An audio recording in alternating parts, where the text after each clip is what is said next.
I want you to imagine an airport terminal. It is 5 a.m. on a Tuesday. The place is completely empty. Oh, I mean, that is the best time to fly. Right. You can literally hear your own footsteps echoing on the tile. You're strolling to your gate with plenty of time to spare, just sipping a coffee, feeling totally relaxed. Zero stress. Exactly, zero stress. So suddenly, a stranger walks up to you and politely asks, Yeah. "Excuse me, could you tell me how to get to gate 7? And, well, because you're relaxed and there's literally no one else around, you gladly stop. Yeah, you point them in the right direction. You might even ask where they're flying today. It's a pleasant, completely manageable interaction. Right, it's just a normal human moment. But now, take that exact same airport terminal and fast forward to 3 p.m. on the Friday before Thanksgiving. Oh, wow, yeah, that is a total nightmare scenario. It is. You are sprinting. You're late. The terminal is this suffocating sea of shoulder-to-shoulder people, all jostling for position. You've got crying kids, rolling suitcases, clipping your heels, the whole deal. Yeah, overhead announcements blaring unintelligibly. And on your way through the concourse, 5 different people have already stepped in your path to shove charity clipboards in your face. Or, someone yelled at you to take a flyer for a credit card. Exactly. And then a 6th person steps directly in front of you and asks, "Excuse me, how do I get to gate 7? I mean, what do? You don't even blink. No, you drop your shoulder, you look right through them, you ignore them completely, and you just keep running. Yeah, you have to. It's survival mode. Right. And the thing is, you are that traveler in the crowded airport every single day. We all are. Yeah. The research actually shows we process something like 3,000 distinct marketing messages from the moment we wake up to the moment we go to sleep. 3,000. That is just staggering if you think about it. It is. So today we are doing a deep dive into a blueprint for how businesses, creators, and entrepreneurs can stop being that annoying stranger with the clipboard. And start being the person you actually want to talk to. Exactly. We're diving deep into a foundational book, Permission Marketing. Yeah, and it's the perfect framing for what we are unpacking today. Permission marketing, turning strangers into friends and friends into customers. Which is by Seth Godin. Right, Seth Godin. And it's a fascinating text because of when it was written. He published this back in 1999. Wow, so right at the dawn of the internet age. Exactly. He was the vice president of direct marketing at Yahoo during the absolute peak of the dot-com boom. We are talking about an era of dial-up modems. When the internet was still incredibly slow and, a novelty for most people. Yeah. Yet the framework he lays out here predicts the exact psychological landscape we are dealing with today. In the era of infinite scrolling and algorithmic feeds. Right. He saw this ultimate modern crisis forming before most of the world even had a mobile phone. That's incredible foresight. It really is. Yeah. He recognized that the defining crisis of the 21st century wasn't going to be about technology or bandwidth. It was going to be about the absolute crushing scarcity of human attention.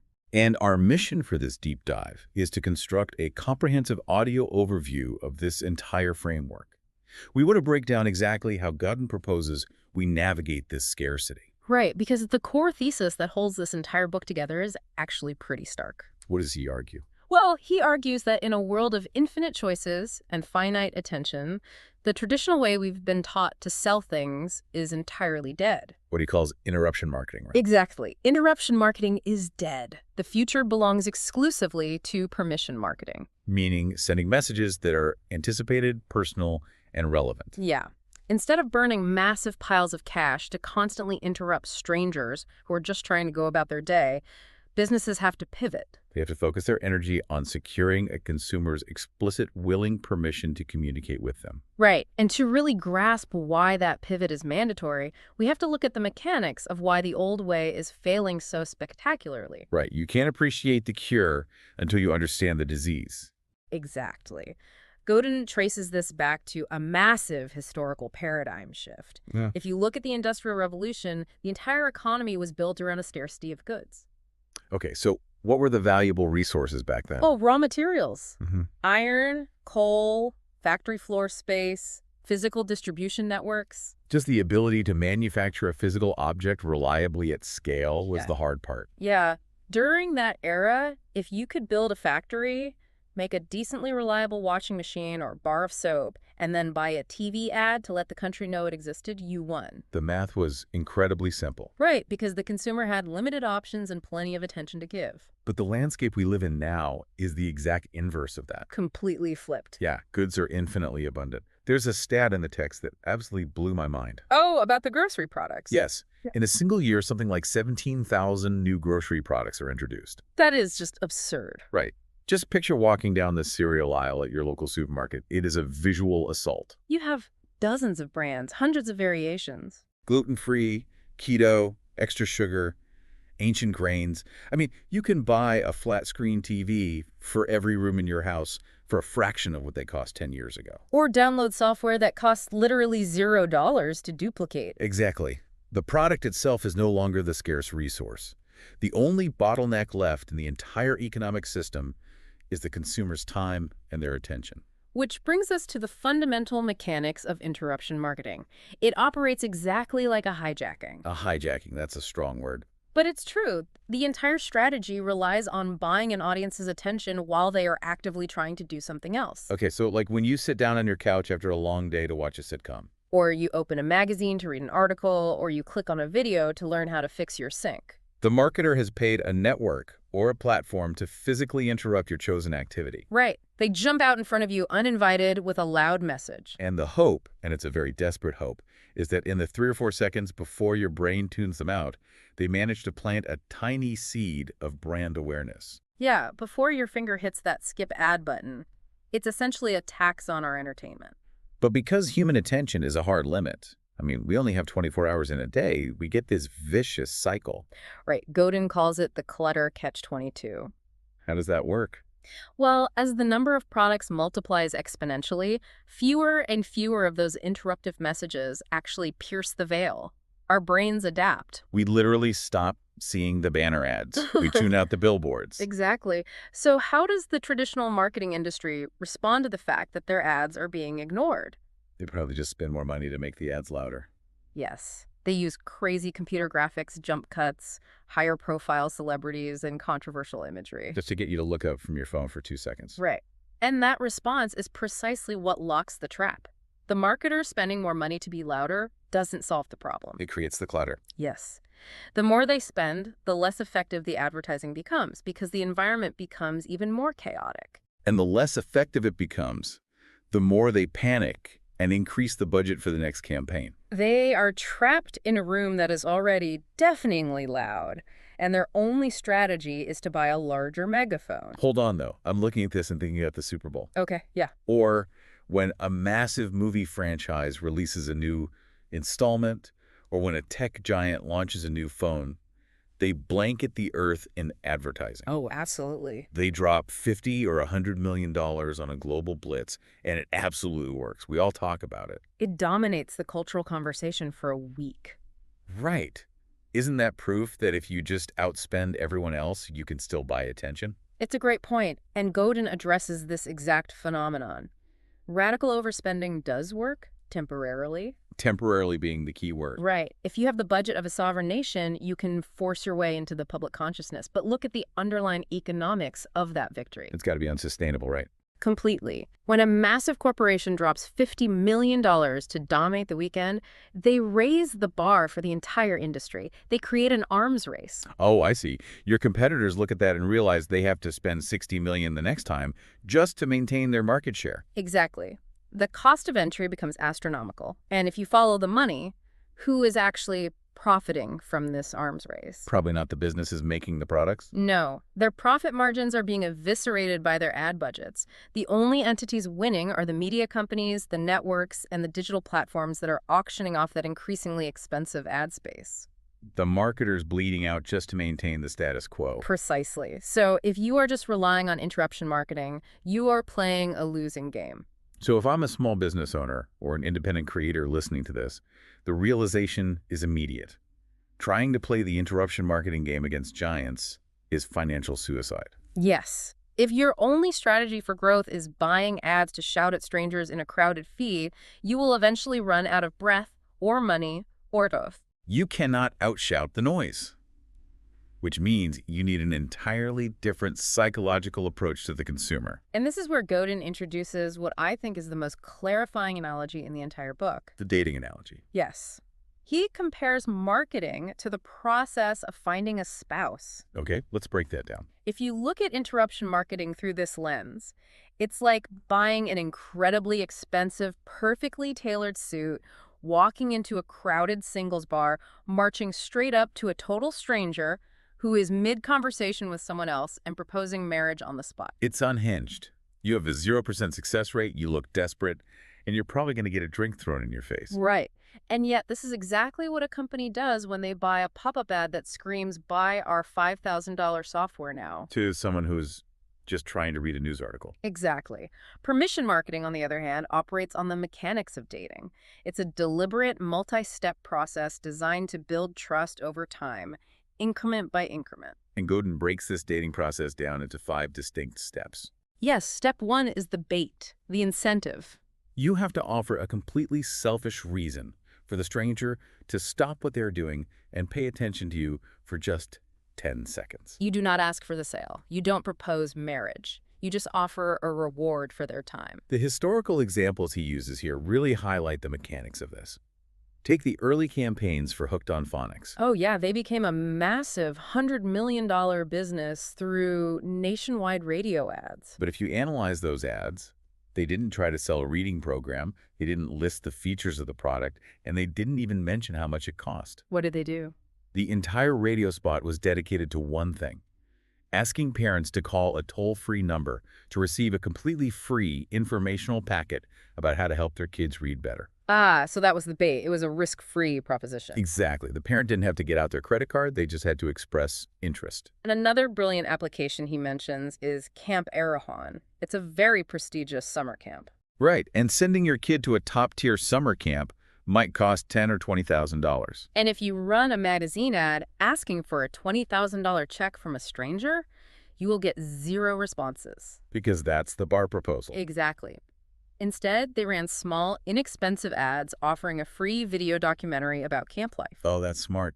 They traded a cheap VHS tape for the contact information of a highly qualified, interested parent. Now, I want to look at that word bait, because intuitively, when we hear bait, it implies a trap. It sounds manipulative, right? Like you're tricking a fish onto a hook so you can fry it. Yeah, but Godin argues the exact opposite, and the psychology here is vital. Traditional interruption is what's actually manipulative because it holds you hostage. Right. It forces you to watch a commercial before you can see the end of your video. The bait in permission marketing isn't a trick. It's a transparent, mutually beneficial exchange. The consumer is fully aware of what is happening, and they are in total control. You, as the business, are essentially saying, I know your attention is incredibly valuable. I am not going to steal it. I'm going to compensate you for it right now with this free video, this discount code, or this genuinely helpful guide. And that transparency is the foundation of the trust you're trying to build. Once the prospect accepts the exchange, takes the bait, and voluntarily gives you their contact information, you move to step 2. The curriculum. Right. You now have their attention, but you cannot immediately pivot to the hard sell. The curriculum is about education. So over a series of messages, you teach the prospect about your product space. You don't just talk about your brand, you educate them on how to evaluate quality in your industry. You give them information that is useful to them, even if they never buy from you. You are demonstrating expertise and building familiarity. Which naturally flows into steps 3 and 4. Reinforcing and increasing permission. Because, just like in a real relationship, you can't just take someone to the exact same coffee shop for 30 dates in a row and expect them to stay engaged. No, the relationship has to evolve. You have to keep the incentives fresh. You send a different type of content or a special VIP offer. And as you provide more value, you slowly, gently ask for deeper levels of permission. Right. In the beginning, maybe you just ask for an email address. A month later, after you've proven you don't send garbage, you might ask for their zip code so you can send them localized event info. You are slowly escalating their commitment to the relationship. And this all culminates in step 5, leverage. This is the moment where you finally turn that hard-earned, carefully cultivated permission into changed behavior. You've provided the bait, you've educated them through the curriculum, you've reinforced the trust, and now you ask for the sale. You propose marriage. But because you've gone through the steps, It's no longer a cold pitch to a stranger in a bar. It's the logical, anticipated next step in a mutually beneficial relationship. It's a complete inversion of the standard sales funnel. The goal of your first interaction with a customer isn't to get their money. The only goal of the first interaction is to acquire the permission to talk to them a second time. Exactly. But obviously, human relationships are incredibly nuanced. Not all permission is identical. Right. Going on 3 dates with someone is a very different level of permission than being married to them for a decade and sharing a bank account. And Godin actually maps out this nuance by categorizing the depth of these relationships into what he calls the 5 levels of permission. And the entire strategic game is figuring out how to move your audience up this hierarchy. Because every time a customer steps up a rung on this ladder, your profitability skyrockets and your vulnerability to competitors drops. Let's unpack the mechanics of each of these levels, starting at the absolute pinnacle. Level 1 is intravenous permission. Or what Godin sometimes calls purchase on approval. This is the holy grail of business. At this level, the consumer trusts the marketer so completely that they actually hand over the decision-making process to the company. The term intravenous is incredibly evocative. Think about lying in a hospital bed with an IV line in your arm. The doctor decides what medication goes into that bag. They decide what time it enters your bloodstream. And you pay for it without questioning the specifics because the trust in their expertise is absolute. In commerce, we used to see this with the Book of the Month Club or the Columbia Record Club. The company curated the selection, mailed you the product, and charged your credit card automatically. Another classic example Godin uses is the automatic replenishment of home heating oil. Oh, how does that work? Well, the company installs a monitor on your tank. When it gets low, they show up, fill it, and bill you. You don't have to call them. You don't have to check the prices of competitors. You just let them handle it. The psychological mechanism here is fascinating. Why on earth would a rational consumer give a for-profit company that much unchecked power over their wallet? It comes down to cognitive load. We're suffering from profound decision fatigue. Every day we have to make thousands of choices. Right, so if a company can prove over a long period of time that they deeply understand our preferences and that they will never exploit our wallet, we are thrilled to hand over the reins. We are trading our decision-making autonomy for convenience and peace of mind. You see this today with things like Amazon Subscribe and Save program for household staples or personalized meal kit deliveries. But obviously, a brand new business cannot walk up to a stranger and ask for intravenous permission. You have to work up to it. So stepping one rung down the ladder, we hit level 2, points. This level is based on liability and chance. It's about highly formalized, scalable programs that reward the consumer specifically for their ongoing attention and loyalty. The historical granddaddy of this concept was S&H green stamps, where you earned physical stamps for buying groceries and eventually traded them in for a toaster. And the modern ubiquitous equivalent is the frequent flyer mile, or hotel loyalty points. It is essentially a privately printed currency. Now, there is a very common objection to this strategy. Many businesses hesitate to start points programs or sweepstakes because they are terrified of attracting what marketers call opportunity seekers. The fear is that if you offer free stuff, you will just attract people who have more time than money. People who will game the system to get the free toaster, but will never actually buy your premium products. Right, the extreme couponers, the people who will drain your resources without ever becoming profitable customers. Exactly. But Godin points to the data to debunk this fear, and the psychology behind why points work is actually brilliant. Well-designed points programs don't primarily attract broke opportunity seekers. They attract highly educated, highly lucrative demographics. Why is that? Because these programs tap into deep psychological drivers, the thrill of gamification, the desire to accumulate status, and the sunk cost fallacy. Look at frequent flyer programs. They are not filled with people looking for a free vacation. They are dominated by busy corporate executives. Yes, these executives already have to fly for work. But the airline offers them points. Suddenly, the executive is checking their point balance. They realize they're only 5,000 miles away from Platinum Elite status. So what do? They deliberately choose to fly with that specific airline, even if a competitor has a slightly cheaper or more convenient flight. The points act as a psychological anchor. It gamifies their attention, making it irrational for them to switch to a competitor because they would lose their accumulated status. It is a highly scalable way to lock in loyalty. That's incredible. It's not about the free flight, it's about the psychological friction of leaving the points behind. Exactly. Moving down to level 3, we have personal relationships. This is a level we all intuitively understand. It is incredibly powerful, the conversion rates are massive, but it has one fatal flaw. It is brutally difficult to scale. The book highlights the story of Joe Girard. Joe is literally in the Guinness Book of World Records as the greatest retail car salesman in history. He sold an impossible number of cars by himself. How did he do it? He didn't buy giant billboard ads. He utilized level 3 permission. Joe sent out 12 greeting cards a year to every single person he ever met or sold a car to. He sent happy birthday cards, happy Thanksgiving cards, even happy Groundhog Day cards. He had an assistant whose only job was addressing these thousands of envelopes. What's vital to understand here is the psychological mechanism Girard was exploiting.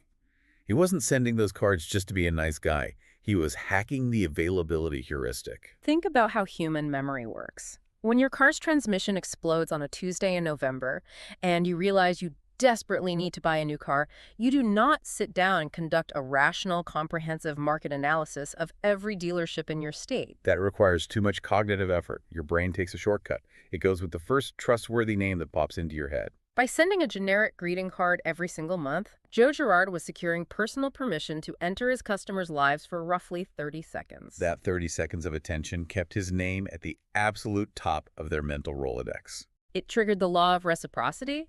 They felt a mild subconscious obligation to him because he remembered them. You see this level of permission heavily in B2B consulting, boutique real estate, or local specialized doctors. The trust is absolute. But as you mentioned, the flaw is scalability. It is tied to the Dunbar number, the cognitive limit to the number of people with whom one can maintain stable social relationships. Right. If Joe Girard retires or gets sick, the dealership loses all that permission. It cannot be easily transferred to the new guy sitting at the next desk. Which perfectly sets up the contrast with level 4, brand trust. This is the permission that isn't tied to a person, but to a corporate entity. This is the traditional warm, safe feeling consumers get from decades of heavy advertising and consistent product performance. Think about Campbell's soup, or Ivory soap, or Coca-Cola. But wait, if I ask anyone on the street what the ultimate goal of marketing is, they will say building a massive brand like Coke. They view brand trust as the absolute pinnacle of business achievement. Yet Godin ranks brand trust down at level 4. It's almost at the bottom of the permission hierarchy.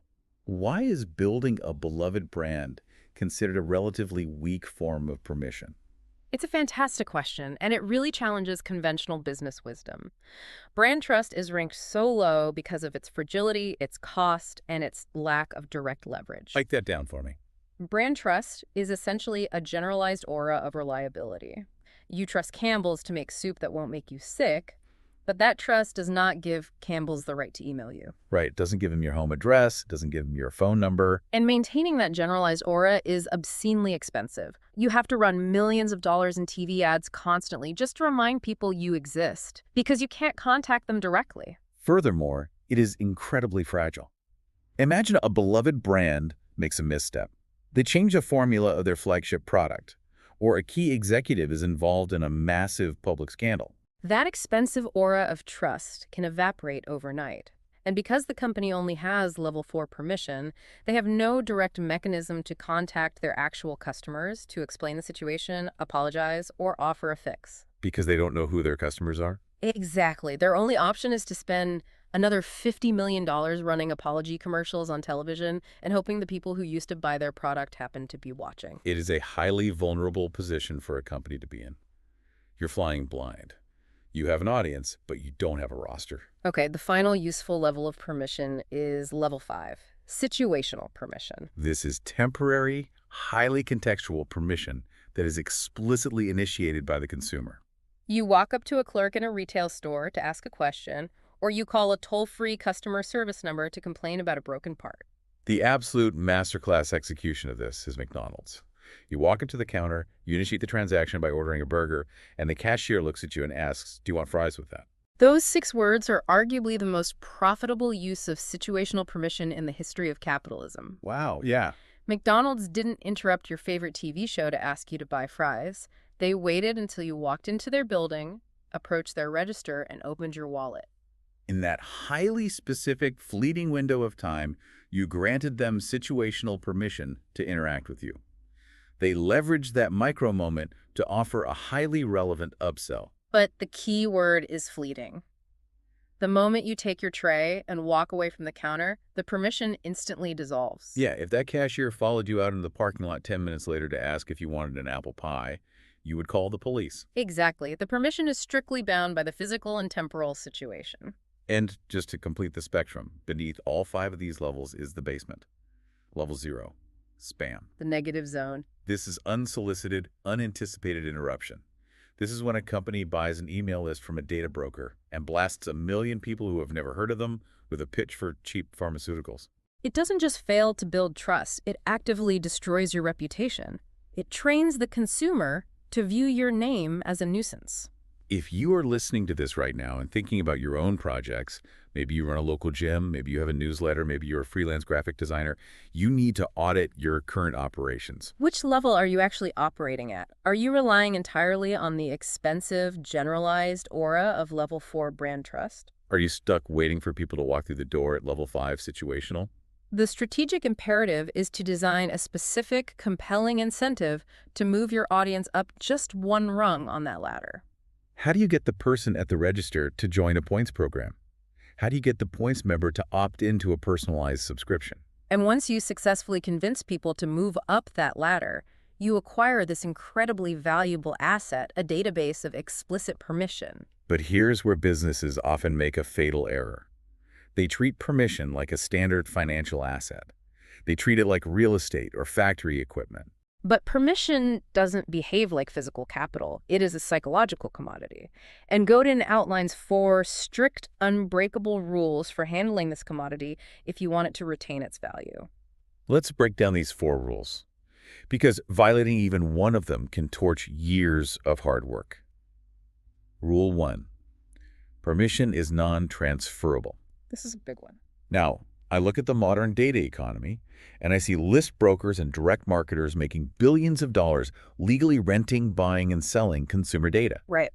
If my company spends 3 years carefully building a newsletter list of 100,000 highly engaged level 2 permissioned users, that list has immense market value. Absolutely. Why shouldn't I be able to partner with a non-competing brand, sell them access to my list, and generate a massive instant revenue injection for my business? It's the temptation every successful business faces. But if we break down the psychology of what is actually happening during that transaction, you see why it's a trap. The absolute instant a list of permissioned users is sold or transferred to a third party, it ceases to be permission. It instantly transforms into spam. Really? Just instantly? Instantly. Let's go back to the dating analogy because it perfectly illustrates the emotional mechanics here. Imagine you go on 5 fantastic dates with someone. You've built trust, you have a great rapport, and they give you explicit permission to call them anytime. You have the assets. Now imagine you have a buddy who is struggling to meet people. You can't just give your date's phone number to your buddy and say, hey, she's great, give her a call. Oh man, no, that would be awful. The permission was granted specifically to you. It was based on your shared history and your specific behavior. When your buddy calls her, she isn't going to be pleasantly surprised. She is going to be deeply creeped out. It is a fundamental violation of the psychological contract. Exactly. When a company sells its email list, the consumer receives a message from a brand they do not recognize, did not anticipate, and did not ask for.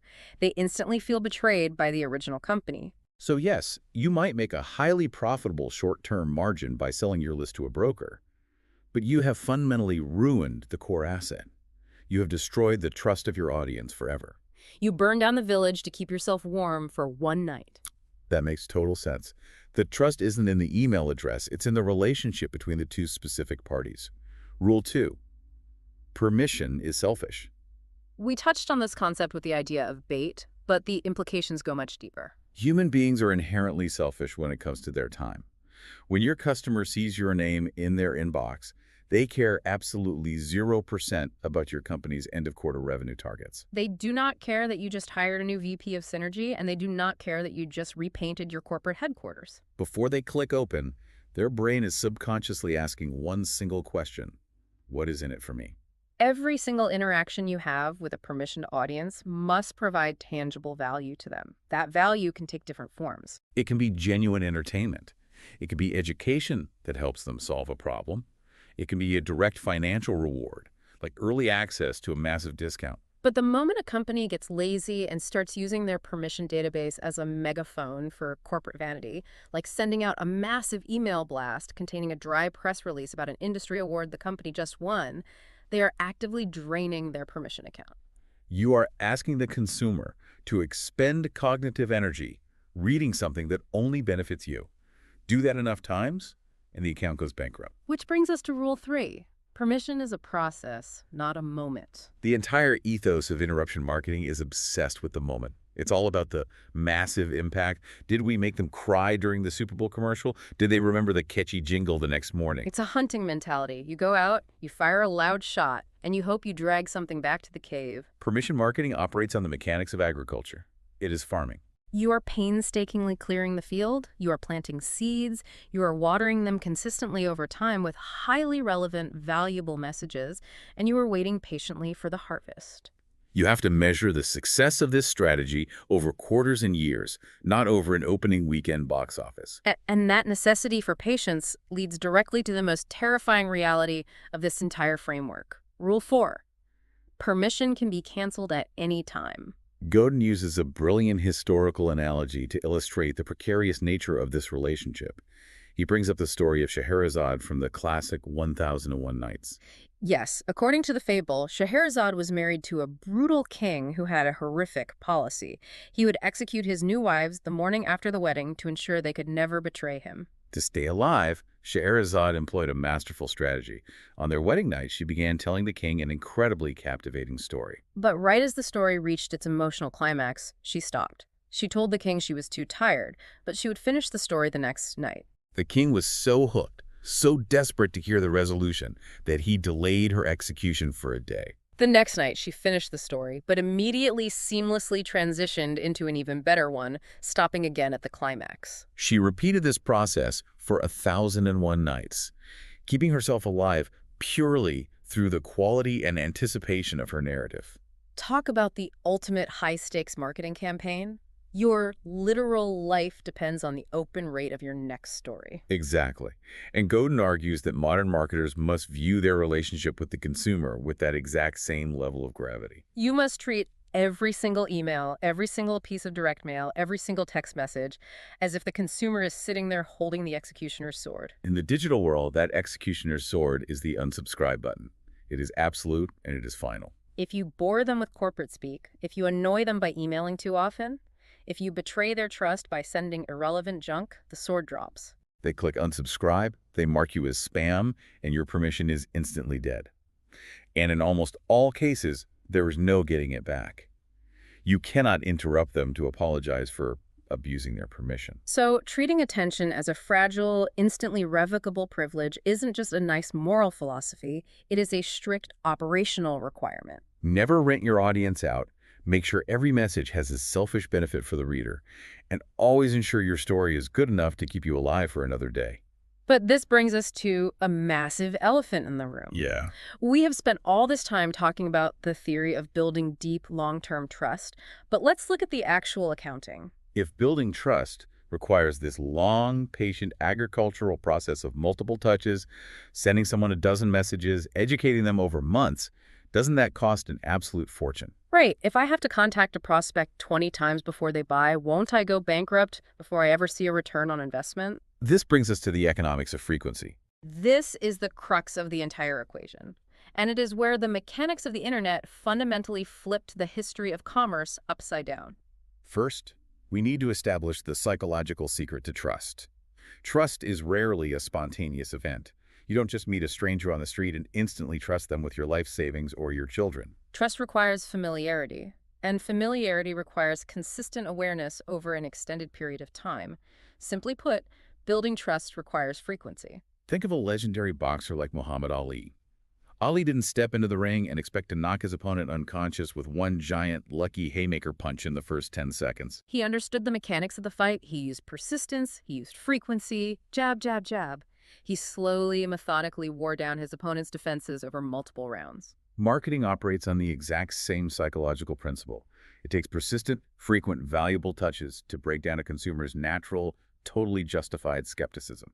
But the cost barrier to achieving that frequency in traditional media is brutal. It's mathematically exclusionary. If you want to achieve frequency on television, or in a national magazine, or on billboards, the scaling is entirely linear. If it costs your company $1 million to buy a 30-second ad slot to reach an audience once, reaching them 5 times requires a $5 million budget. Reaching them 20 times requires $20 million. The math is incredibly hostile. Because of that linear cost structure, only the absolute largest multinational corporations can afford to build trust through frequency. The small business is priced out of the game entirely. And this mathematical barrier is exactly what Seth Godin was looking at when the commercial internet was just taking its first breath in the late 90s. While traditional ad executives viewed the internet as just another broadcast medium, basically a digital magazine or a low-resolution television where they could paste their billboards, Godin saw something entirely different. He saw the internet as the greatest direct marketing medium ever invented because it completely shattered the cost barrier of frequency. It introduced the magic of free frequency. Let's break down how this actually works mechanically. Let's say you do have to pay an initial upfront interruption cost just to get someone to notice you exist the very first time. You buy a targeted ad on a podcast, you run a sponsored post on a social media feed, or you hand out a flyer. Let's say, mathematically, it costs you $2 to get one qualified prospect to click the link and visit your website. In the old model, if they didn't buy immediately, that $2 was gone. You'd have to spend another $2 to get them back tomorrow. But if your website is designed correctly, according to permission principles, you don't ask them to buy. You offer them an incredible piece of bait, a free tool, a calculator, an exclusive video. And in exchange, they type in their email address and click submit. Once that happens, what does the second interaction cost you? What does it cost to send them the curriculum next Tuesday? It costs exactly $0. 0. And the week after that, 0. Capturing that email address makes future frequency completely free. You can send them a tailored, highly relevant educational message once a week for the next 2 years, building an immense amount of trust and familiarity, and the marginal cost of distribution for all of those messages is basically 0. You pay for the first interaction, and you get the next 50 interactions for free. And this reality exposes a massive, pervasive myth that still plagues so many businesses, even decades into the digital age. The myth is that website traffic or page views or unique visitors are the end goal. It's a dangerous vanity metric. If a company spends $10,000 on ads and 1 million people visit their website, look around for 30 seconds, and then leave without giving the company any way to contact them again, that company has achieved absolutely nothing. They have burned their capital for a momentary spike on a graph. The true, singular, operational goal of a business website is not to act as a digital brochure. It is simply to get the visitor to raise their hand, opt in, and give the company an email address or a phone number. It completely changes how you evaluate a company's digital presence. If I go to a local consultant site or a software company's page and it's just a passive digital catalog, here's our mission statement, here is a photo of our leadership team, here's a list of our services, they're failing the core premise. The only job of that website should be acting as a capture mechanism. Make the opt-in the star of the show. Offer such good bait that giving you their email feels like a no-brainer. So we've explored all these individual puzzle pieces in depth. We've looked at the historical crisis of clutter and attention scarcity. We've mapped out the dating steps from bait to leverage.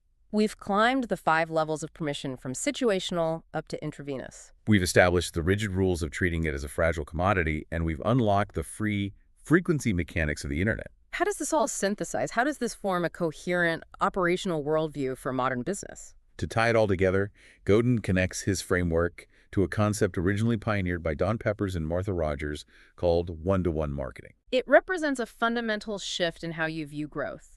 Traditional mass marketing is completely obsessed with a metric called market share. The goal of market share is finding new customers for your existing products. You have a factory that makes a standard widget, and your entire marketing department is tasked with blasting ads into the ether to find as many strangers as possible who might be willing to buy that widget. It is a constant, exhausting hunt for fresh blood. Permission marketing shifts the entire paradigm away from market share and towards share of customer. Once you have done the hard work of building a database of deeply loyal customers who have given you level 2, level 3, or level 1 permission, you stop looking for new strangers. Instead, you look for new products to offer your existing, deeply trusted customers. Because they already trust you. And because you already have free frequency to communicate with them, the cost of selling them a second, third, or fourth item is infinitesimally small compared to the cost of acquiring a brand new customer off the street. You are no longer trying to sell one widget to 1,000 strangers. You are trying to sell 1,000 customized solutions to the 100 people who already love you. And understanding that difference in economics leads directly to what I think is the most radical, almost shocking idea in the entire book. What's that? Godin suggests that if a company wants to immediately become more profitable, they should fire 70% of their customers and watch their profits go up. When I read that, it broke my brain a little bit. For any entrepreneur or business owner listening, the idea of deliberately firing 7 out of 10 paying customers sounds like absolute corporate suicide. It goes against every instinct of growth.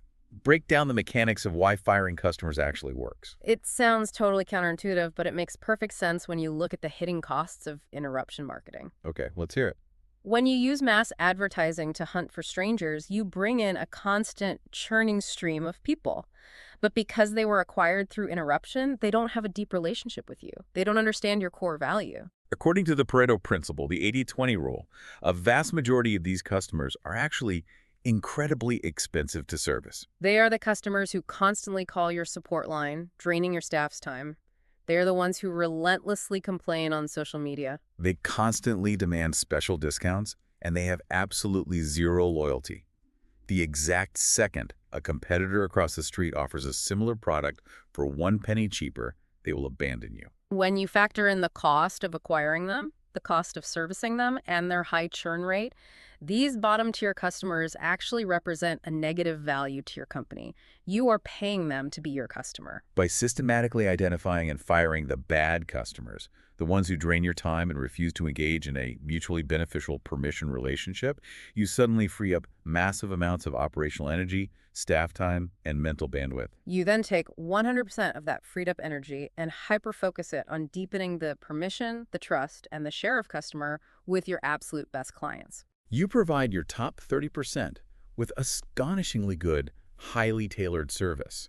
Because mathematically, your top tier of loyal, high-permission customers is likely generating 100% of your actual net profit anyway. It's the philosophy of quality over quantity, taken to its absolute, unforgiving logical extreme. Stop trying to please the masses who don't care about you and become indispensable to the few who do. So I want to take a moment to speak directly to you, the listener. We've covered a massive amount of psychological and strategic ground today, but who is this book and this specific framework really designed for? Let's be completely transparent. This framework is for patient builders. It is for the entrepreneurs, the independent creators, the professionals, and the corporate leaders who have the emotional discipline to delay instant gratification. Building a genuine permission asset takes time. It takes rigorous testing to figure out what kind of bait your audience actually wants. It requires the humility to give immense value away for free for months before you ever ask for $1 in return. It means accepting that your email list might only grow by 5 people a day instead of going viral overnight. If you are looking for a quick, overnight gimmick or a psychological hack to trick an algorithm into giving you 1 million views by tomorrow morning, this philosophy will frustrate you. It is not for you. But if you want to build an unassailable, durable asset, a database of real human beings who actually look forward to hearing from you, who trust your recommendations, and who will insulate your business from the chaos of the broader market, this is the exact blueprint you need. And understanding the power of that unassailable asset raises an incredibly important and honestly somewhat terrifying implication about the future of our economy. As companies begin to realize the power of this framework and they start building massive databases of deep permission, they become the ultimate gatekeepers of the economy. Look at the trajectory of Amazon. When Amazon started, everyone thought they were just an online bookstore. But what they were actually doing behind the scenes was gathering intravenous level 1 permission from hundreds of millions of consumers. They stored our credit cards, our addresses, and our purchase histories. They earned our trust through obsessive customer service and fast shipping. They gathered so much permission and so much trust that they eventually realized they didn't need the middlemen anymore. They bypassed traditional book publishers entirely to create their own publishing imprints. They bypassed traditional electronics manufacturers to build their own smart speakers and tablets. Because Amazon had the direct permission to talk to the customer, they held all the cards. What happens in your specific industry, whether you're in real estate, software, coaching, or retail, when one single company does the hard work of gaining the permission to speak directly to all the customers? When one entity holds the keys to the kingdom? You have to ask yourself a hard strategic question. Do you want to put in the work now to become the gatekeeper who holds the permission? Or are you content being an interchangeable, commoditized supplier, constantly begging the gatekeeper for a little bit of access to their audience? Because as the noise continues to rise, those are going to be the only two roles available in the market. That is a chilling but incredibly motivating reality to end on. You either own the permission or you pay a heavy tax to someone who does. We have covered a lot of ground today, but we have genuinely just scratched the surface of Godin's framework. We've looked at the architecture, but the execution is where the magic happens. If you are listening to this right now and you feel like this methodology could genuinely change how you approach your business, your career trajectory, or your creative projects, we've got something special for you. There is a complete multi-hour audio overview available that covers every single chapter of permission marketing in incredible granular depth. It features detailed case studies of companies who have executed this perfectly. It provides the exact scripts and psychological triggers you can use to build your own bait. And it offers step-by-step actionable roadmaps for moving your specific audience up those 5 levels of permission. We highly encourage you to check the link in the description to go deeper. We aren't just saying that. It is the natural, most effective next step for your learning journey if you want to actually implement these ideas. Because at the end of the day, you have a choice. You don't want to be the desperate person sprinting through a crowded airport at 3 p.m., screaming at strangers who are actively trying to ignore you. You want to be the trusted, reliable guide that they actively seek out when they need direction. What you just listened was the beginning of a full audio, way longer, explaining every single chapter of the book. If you would like to keep listening to the end and access to the full audio, you can access it with the link down below in the description and in the pinned comment.